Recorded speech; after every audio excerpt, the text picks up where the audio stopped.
A lot of people nowadays are really scared to go under the knife, but there is an alternative, especially when it comes to breast enhancement. We can use biofiller. Now, biofiller is using plasma gel. We've used plasma before for the vampire facial. You all know about that. Then we turn it into a gel-like substance, which is just a filler, only with your own blood plasma.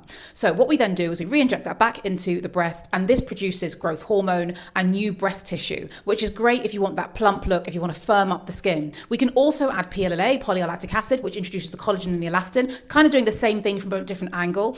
With the two of them together, we really can increase like 2 or 3 cup sizes. You can also just have the vampire breast enhancement as well, which is just using your own plasma. We don't need to make it into a gel. So we'll tend to go more for the gel when we want to have an uplift more or a fuller breast.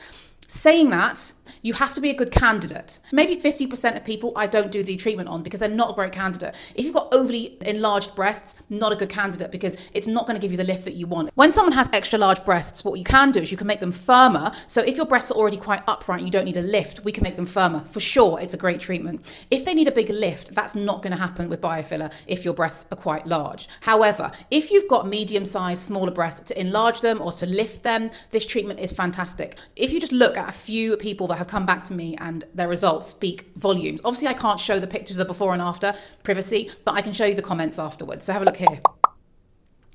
So you'll see these are genuine people that have just come back and they're so excited about the breast. Some have got loose skin because they've lost a lot of weight. We've filled back that skin again. We've just tightened the skin. Some have just got really, really tiny breasts after babies, and some just have tiny breasts, so we just made them bigger. 2 or 3 treatments is your optimal amount of treatment you want to have, but this is all natural. The only thing I will say, because we are all about safety at CM London Clinic, is you must have your breasts checked first. I need to know that in the last 6 months you've had an ultrasound done. If you haven't had one done, I can send you for one, but we must be safe. Safety is paramount. Remember, when we're using things like regenerative therapies, they are growth hormone. So if we've got anything underlying that we don't want to ignite, we need to make sure that we've covered all of those lines first of all. So safety first, get a scan done. You should be checking your breasts anyway, but biofiller and PLLA is a fantastic alternative treatment to surgical breast enhancement.